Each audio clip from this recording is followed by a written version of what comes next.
그 어느 진흙탕일지라도 연꽃은 고고하며 우아한 자태를 뽐낸다. 어떠한 환경에도 더럽힘 없이 제 색을 발하는 연꽃. 게다가 그 향까지 은은해 많은 이들이 연꽃을 사모한다. 연꽃과 닮은 선비가 있으니 고산 윤선도다.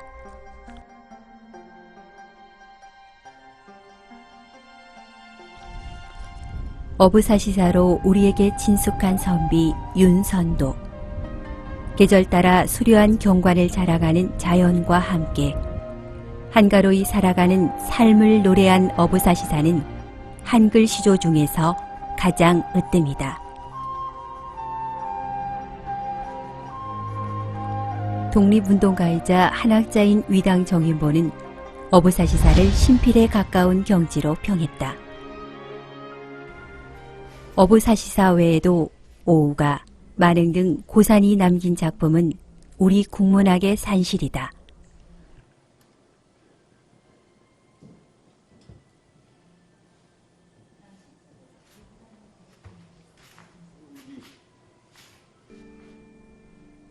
섬세한 문장으로 오늘날 우리에게 유명한 고산. 하지만 그의 삶은 18년간 3차례 유배를 갈 만큼 녹록지 않았다. 포위의 신분으로도 광해군을 등에 업고 권세를 쥐락펴락하는 세도가들의 행동을 적나라하게 언급하면서 미움을 받았던 고산 윤선도. 외로운 산이라는 호처럼 그는 고독하게 흔들림 없이 불의에 맞섰다.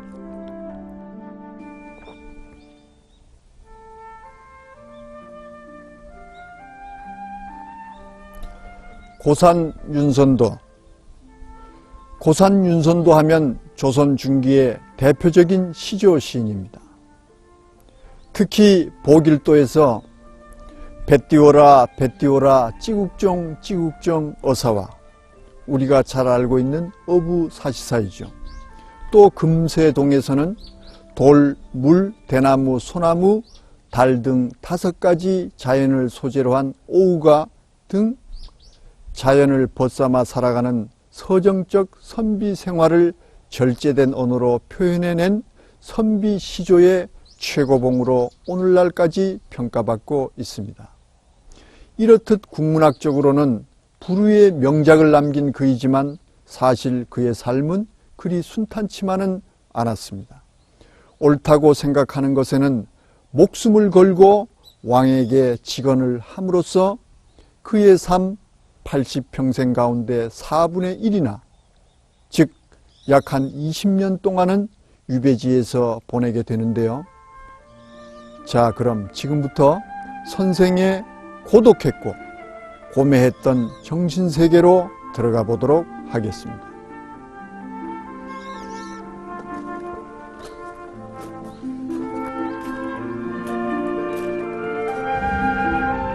처음부터 고산이 해남에서 살았던 것은 아니다. 그의 출생지는 한경 연화방으로 지금의 서울 종로구 연지동이다.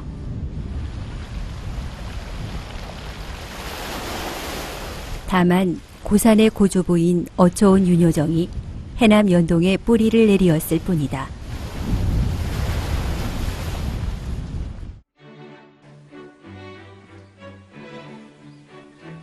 노구당은 효종 임금이 사부였던 고산을 위해 수원에 지어준 집의 일부를 뜯어 옮겨와 만든 사랑채의 이름이다. 노구는 집 뒤편에 있는 비자나무들 잎이 가을이면 소나기 쏟아지듯 우수수 떨어진다고 하여 지어진 이름이다. 현판의 글씨는 성우 이익의 이복형인 옥동이서가 직접 썼다. 고산은 늘 손에서 놓지 않은 소학을 비롯해 제자 백가, 의학, 복서, 음양, 지리 등 독서에 몰두했다. 지금까지 내려오는 그가 읽었던 서적들로 독서량을 대략 짐작할 수 있다.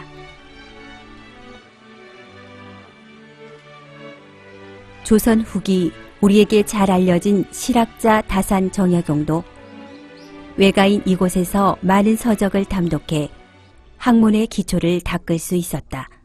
여기 다산이 강진의 유배 생활 근 18년, 19년을 하시면서도 외갓집에 그렇고 다니시면서 그 가을에는 요 창지를 다 바르셨대. 당신 선수 오셔가지고 그 제자들하고 그 여유단 전서라고 그래가지고 500여 권의 책을 그걸 할 때 그 외갓집에 있는 그 여러 가지 서적들이 종합적으로 다 있기 때문에 그걸 보고 하나하나 이제 책 요새도 그 책 집필하는데 뭐 사전이랄지 참고 자료들이 있어야 되는데 그렇죠. 그래도 마치 외가라는 그 하나의 그 농당이 있었기 때문에 그러한 큰 업적을 남기시잖아요. 일종 그 노구당이라는 지금 바로 고산의 서재는 당대에 가장 빛나는 그런 서적들이 전부 갖추어진 일종의 대형 도서관이야. 그러니까 그 후손들이 계속 그런 책을 보면서 학자가 연달아 나왔단 말이에요. 고산의 증손자가 공지 윤두서인데 윤두서의 손녀가 바로 다산의 어머니야. 다산 정약용의 학문도 싹을 틔웠다고 볼 수가 있는 거죠. 1616년 강해군이 집권한 지 8년. 고산 윤선도는 왕과 조정이 분노케하는 상소를 올린다. 바로 간신 이이청과 왕비의 오빠 등의 권력 행사에 일침을 가하는 내용이었다. 상소문의 결과는 암담했다. 대신들은 그가 곱게 보이지 않았을 터. 결국 그는 함경도 경원으로 첫 기양길에 오른다. 고산 나이 30이었다.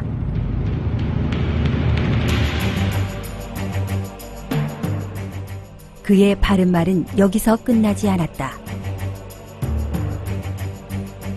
효종이 등극하면서 벼슬길에 오른 윤선도는 시무팔조와 시무사조 상소를 올려 조정의 문제점을 낱낱이 비판하며 조정을 채찍질했다.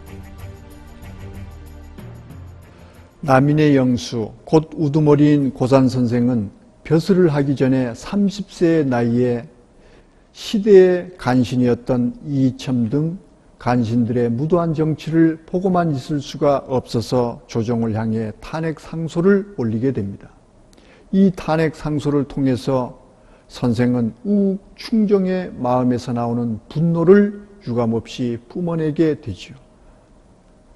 선생은 문인이자 학자로서 학문이 뛰어나고 한글 시조에도 능했으나 그가 건의한 주장이나 그 어떠한 정책도 현실 정치에 반영되지 못하고 오히려 당파 싸움에 휘말리게 됩니다. 이른이 넘은 노인에게 더 큰 시련과 고난이 찾아오게 됩니다. 1659년 선생의 나이 73세 전쟁의 소용돌이 한 복판에 서게 됩니다. 그 한 예로 서인의 영수 곧 우두머리인 우암 송시열 선생과 극심한 갈등을 빚게 되는데요. 그것은 다름 아닌 효정이 붕어한 직후 장례를 어떻게 치를 것인가에 대한 장례 절차에 관한 문제였습니다. 선생이 목소리를 높이면 높일수록 돌아오는 것은 유배 생활 뿐이었습니다. 그래도 선생은 세상을 향해 듣든지 아니 듣든지 꿋꿋이 정의를 외쳤습니다. 바로 여기서 문인 윤선도가 아닌 올고준 선비 고산의 정신을 느낄 수 있는 것입니다. 고산은 정의로운 조선을 꿈꾸었던 것이다. 고산과 동시대를 살아간 우암 송시열 역시 정의로운 조선을 꿈꾸었다. 다만 방법이 달랐을 뿐이다. 고산이 남인의 정신적 지주였다면 우암은 남인의 적, 서인의 정신적 지주였다. 동인과 서인이 맞섰는데 서인은 너보다 훨씬 뒷세상에 소론이 남인, 소론 노로로 갈려지고 동인에서는 이제 북인하고 남인하고 갈라져. 그래서 고사는 남인 쪽이란 말이에요. 그러니까 나중에 이제 어디고 붙으면 노론하고 이제 남인하고가 아주 정면 대결한다고. 그럴 때 이제 그 당시 노론에서는 대표 주자가 정말하면 우암 송시열 선생이고 이제 저쪽 남인에는 몇 분이 계시지만은 투사로는 아주 정면으로 우암 선생과 붙은 분이 바로 고산 선생이라고. 있잖아요. 뭐 오가라든가 뭐 어부사시사라든가 뭐 산중신곡이라든가 뭐 아주 연약한 문인으로 문사로 이렇게 봤는데 실제로 보면 당대 최고 예학자다.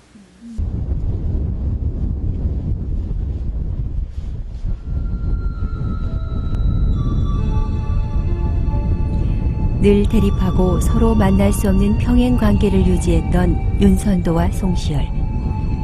그러나 그들 마음 가운데엔 늘 나라가 평안해지길 바라는 마음이 간절했다.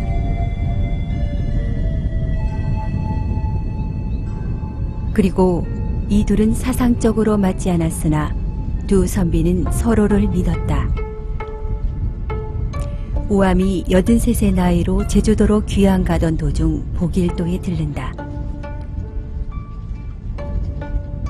누구의 무리한 여정이었는지 병으로 눕게 된 그는 아들에게 이르러 고산 윤선도에게 약을 지어오라고 한다. 평소 아버지와 고산 윤선도 선생은 적대 관계였던 터라 혹여 약재에 독을 넣을까 싶어 아들은 굳고 말리지만 아버지의 뜻은 완고했다. 고사는 우암이 병중에 있다는 소식을 듣고 정성스레 약을 지어주고 그 약을 먹은 우암은 말끔히 다 나았다.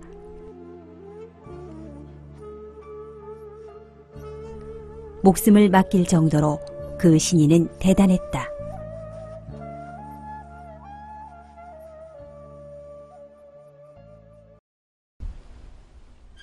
(1636년) 청나라 군사들은 빠른 기동력으로 조선을 침략했다. 해남에서 거처했던 고사는 의병과 노비들을 이끌고 강화도로 달려갔다. 그러나 강화도는 함락되었다. 1637년 2월 인조는 마침내 청나라의 무릎을 꿇었다. 이 소식을 들은 고사는 육지에서 살아가는 것이 부끄러워 제주도에서 일생을 마치려 했다. 해남에서 제주로 향해 가던 도중 기이한 섬 하나가 고산의 마음에 들어왔다. 바로 보길도다. 이곳에서 그는 낙원을 건설한다. 자연적 물 흐름을 이용해서 이 정원을 만들어가지고 거의 세계적인 정원이야. 이 고산의 안목이 기가 막힌 거는 거야. 고산이란 분은 그렇게 문학 예술에서 뛰어나고 학자로서도 그러고 또 그렇게 직신이고 뭐 투사고 아주 또 섬세한 또 그런 거 문학을 이루고 있는 학자고 문학하고 여러 가지 참 그 재주가 있는 분이라고 볼 수가 있는 거지. 그거는 그대로 이용해서 아름다운 경관을 꾸민다. 이 정신부터가 벌써 애국자 정신을 가진 거예요. 그분은 애초에 애국자지. 큰 나라가 잘못돼 가는 것을 비통하게 여기고 막 가혹한 그런 언사를 써가면서 비판하고 권력자들을 그러잖아요. 이거 뭐 애국심이 없으면 그렇게 할 수가 없는 거지. 뭐 그런데 애국심이 강했기 때문에 내 개인이 희생해서라도 국가가 바르게 가야 된다. 이런 걸 주장한 사람이죠. 그런데 그거 봐도 보면 이제 자연환경을 전혀 그렇게 훼손하지 않고 그대로 그걸 활용해서 그 아름다운 경관을 만들어 놨다는 거예요. 사방에 산으로 둘러싸인 보길도의 부용동.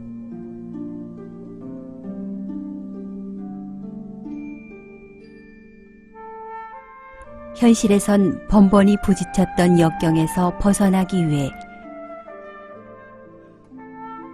학문적 실험을 하기 위해 고사는 이곳에 자신만의 이상향을 건설했다. 제일 먼저 정자를 세웠다.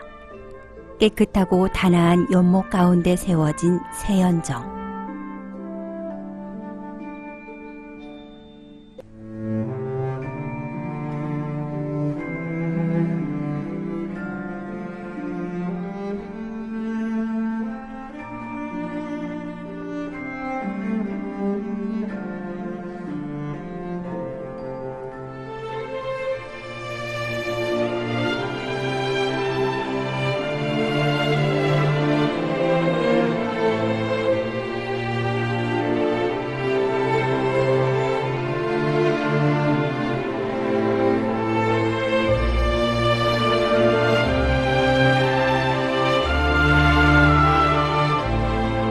세연정을 사이에 두고 양옆에 인공연못 세연지가 조성돼 있다.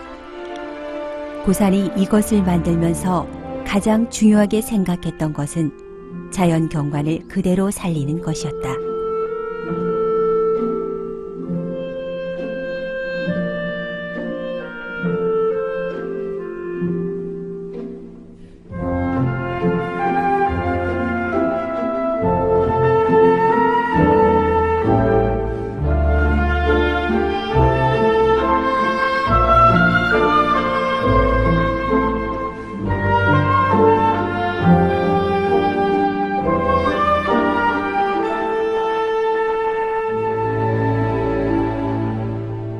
자연을 사랑하고 즐긴 고산.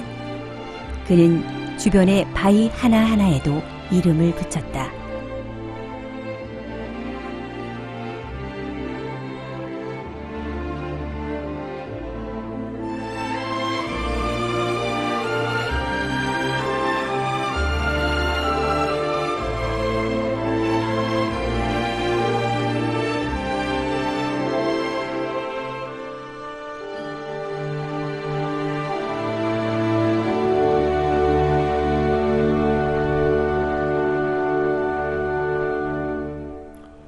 보길도의 부영동 원림 가운데 옥소대에 제가 지금 올라와 있습니다.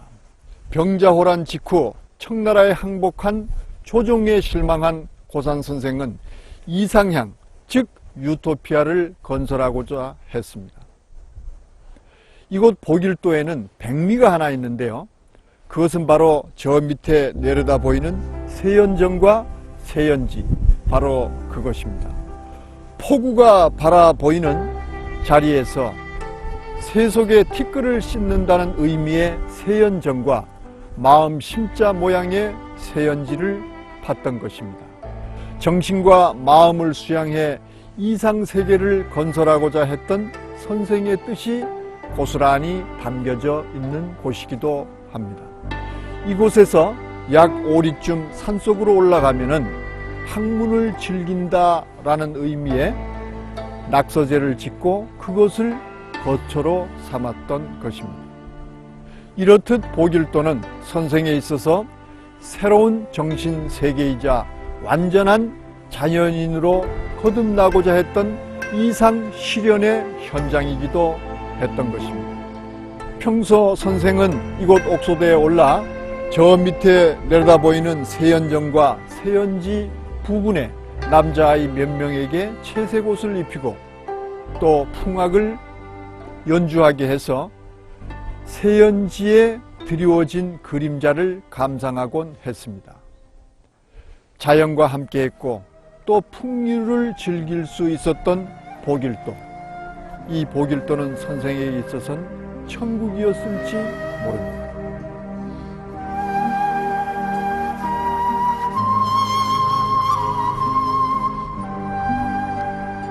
세연정엔 과학의 원리도 있다. 일명 굴뚝다리라고도 불리는 판석보는 평소엔 돌다리, 비가 내릴 땐 폭포가 된다. 인공연못 수면이 일정 수준으로 유지하기 위함이다.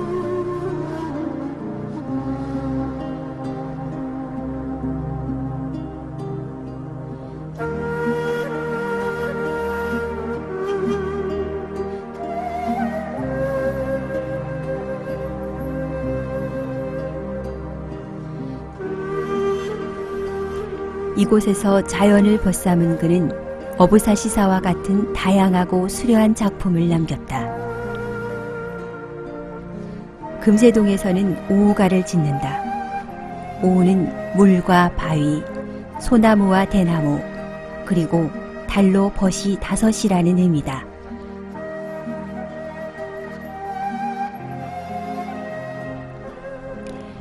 나라는 자신의 올곧은 뜻을 몰라주나 오직 항상 변함없는 자연만이 자신을 알아준다는 것이다. 아울러 사시사철 변함없이 자기 자리를 지키는 자연을 본받고자 하는 다짐도 담겼다.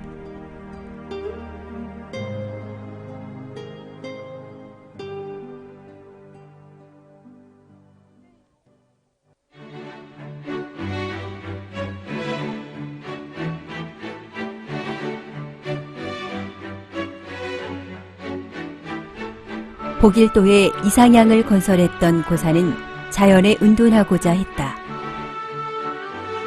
산 중턱에 지은 동천석실 역시 그 마음을 대변한다.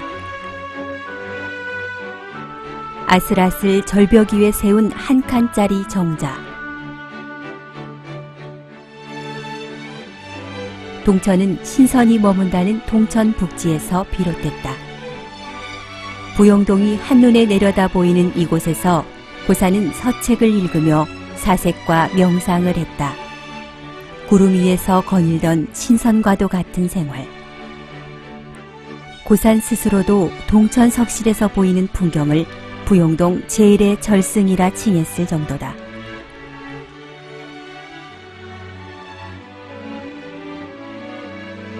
산 아래 산림집과 마주보고 있는 동천 석실. 고사는 복일도의 주봉인 격자봉 밑에 산림집인 낙서제를 마련했다. 세현정의 규모와는 비교도 안 되게 단촐하기까지 한 거처. 고사는 낙서제 뒤 커다란 바위를 소원병이라 불렀다. 이는 주자가 기거했던 무이산 봉우리인 대음병에서 차용한 것이다. 바위를 좋아하는 윤선도는 소원병에 올라 주자를 비롯한 옛 선현들의 삶과 사상을 곱씹어 보았을 터다. 유학을 학문과 삶의 중심으로 삼았지만 거기에만 얽매이지 않았던 고산. 호기심이 많은 학자였기에 다양한 학문을 받아들였고 새로운 시도들을 즐겼다. 고산의 생애엔 연꽃 새송이가 함께하고 있다. 그가 태어난 곳이 서울 연화방이요. 해남 윤씨의 종손이 되어 종택을 물려받은 곳은 전남 해남의 연동이다.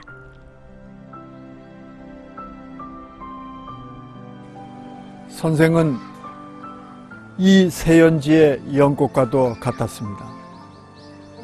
연꽃은 마치 혼탁한 시류에도 그 기품을 잃지 않는 선비를 상징하지요. 선생도 마찬가지였습니다. 진흙탕과 같은 어지러운 세상을 살면서도 고고한 선비의 향기를 잃지 않았던 선비 중에 선비였습니다. 나라 일을 맡았을 때는 힘과 정성을 다했고 의롭지 못한 일을 만나면 정의로 바로잡으려다 세 차례에 걸쳐 18년 동안이나 유배 생활을 했어야만 했습니다. 선생은 오로지 맑은 정치, 정의한 나라를 추구했던 것입니다.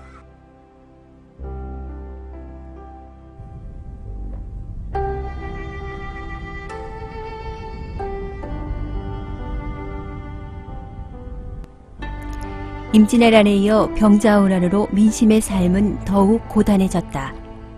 이를 보고만 있을 수 없었던 고사는 농토 간척 사업이 중요하다고 느꼈다. 그는 막대한 사재를 쏟아부으면서 간척 사업에 열을 올렸다. 진도군 임해면에 60만 평방미터, 축구장 크기의 300배에 달하는 간척지를 개척했다. 우리나라 민간 간척 사업 1호로 기록되는 고산의 간척지. 수많은 시행착오로 완성된 간척지는 마을 사람들에게 무상으로 지급되었다. 나라 힘이 미처 닿지 못한 마을 사람에게 고산의 새로운 시도는 단비와 같았다. 백성을 위한 민본 정신을 놓지 않았다. 실학이 대두되기 전 일찍이 실학 정신으로 간척한 토지.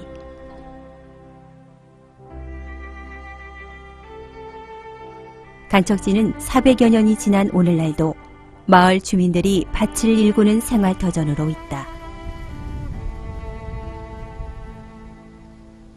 한 시대를 풍미했던 문학의 대가요, 불운한 정치가였던 고산 윤선도. 영조 3년에 생전의 공을 인정받아 영원히 사당에서 모실 수 있는 불천지휘로 지정됐다. 전쟁과 당쟁으로 얼룩진 조선 사회에서 선생은 한 송이 연꽃과도 같았습니다. 혼탁한 세상에서 오직 나라와 백성을 위하여 소신을 저버리지 않고 문학을 통해서라도 선비의 향기를 뿜어냈고 선비의 정신을 전했습니다. 다시 말해 정치적으로 못다 이룬 한을 어부사시사 오우가 등 문학으로 승화시켰으며 자연과 하나 되어 본격적으로 작품 활동을 하기 시작했던 것입니다. 그 결과 선생은 조선 국문학의 선구자로 우뚝 설 수가 있었던 것이죠. 뿐만이 아니라 선생께서는 친정 백성들에게 필요한 것이 뭔지를 아는 학자를 넘어 지도자였던 것입니다. 그 한 신뢰로 실학 사상을 접목시킨 간척 사업은 400여 년이 지난 오늘날까지 주민들의 입에 회자되고 있습니다. 심지어 조선 당대 실학 사상의 거목인 미수 허목은 선생이야말로 고대 중국의 의인이자 충신이었던 비간, 백이, 구렁과 같은 인물로 평가하고 있는 것입니다. 이는 소신을 끝까지 지킨 선생의 고매한 정신을 높이 샀기 때문인 것입니다. 선비란 어떠한 상황 속에서도 학문의 도를 벗어나지 않고 그 길을 걸으며 익힌 도를 실현해낼 때 진정한 선비라고 말할 수 있을 것입니다.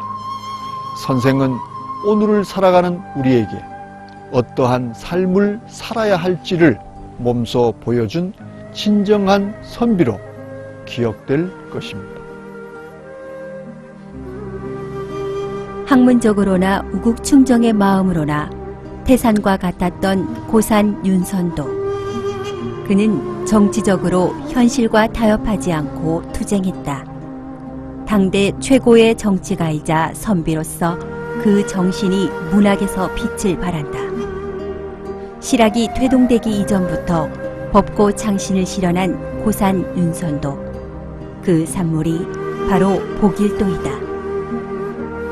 오늘도 복일도는 고산의 기품 있는 향을 피우고 있다.